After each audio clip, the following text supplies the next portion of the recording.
So I said, okay. 2 hours later, her life fell apart. What did I do? When my phone rang that dark night, I was halfway through reheating leftovers. Her voice came through bright, careless, sun-soaked from Florida, like betrayal could ride on warm air. "We have an open on marriage now," she said. "Your opinion doesn't matter." I stared at the microwave spinning. I didn't yell, didn't plead, didn't ask who he was. I just said, okay.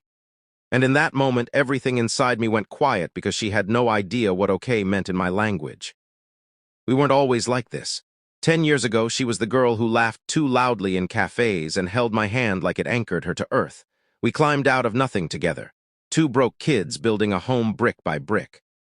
When she cried during our first winter because the heater died, I warmed her hands between mine. When she failed her board exams, I studied with her every night until dawn. I loved her deeply, stupidly, entirely, which is probably why she thought she could do whatever she wanted. People only betray those they believe won't fight back. I didn't find out by snooping. I found out because she got sloppy, missed calls, muted notifications, trips that didn't match her work schedule, new clothes. She said were on sale, but still had the luxury brand crease. The real confirmation came one afternoon when her iCloud synced to my laptop by mistake. A photo popped up. Her a Florida hotel balcony, someone else's hand on her waist, a gold watch, not mine. My chest didn't break. It sharpened, pain turned into calculation, grief turned into clarity, and I realized something. If she wanted a different life, I could give her one, just not the way she expected. I didn't confront her. I didn't accuse her.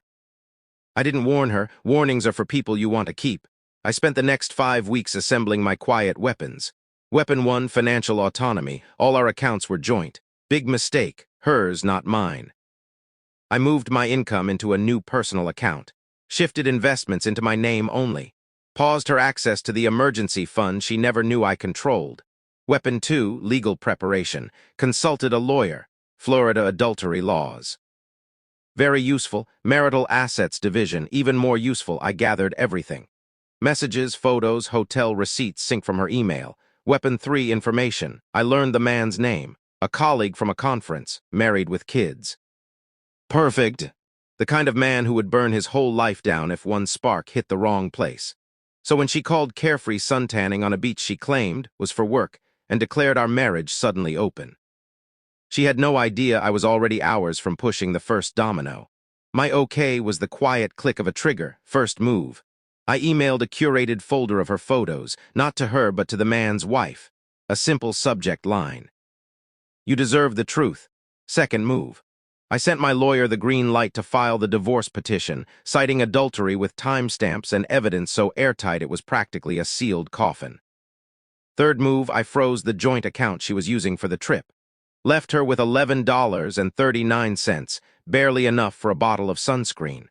Fourth move, I notified her employer politely that she had used company funds for personal vacation stays, attached receipts. Fifth move, I booked her a flight home, one way from a different city than she was in. No refund option, all in 1 hour. Her second call came fast. "What did you do?" she whispered. Not angry, not powerful, just scared. I didn't answer, let silence sit between us like a cold blade. The man was already blowing up her phone. His wife had kicked him out. His job was at risk. Her boss emailed her. HR wanted to discuss discrepancies. She checked her bank app, saw the balance. Finally, she said, voice cracking, "Come on, we can fix this." I almost laughed. She still spoke like she had choices. When she flew back home, nothing felt heroic. It felt clean. I handed her the divorce papers at the arrival's gate. She didn't even fight. She knew she'd already lost. "You asked what I did."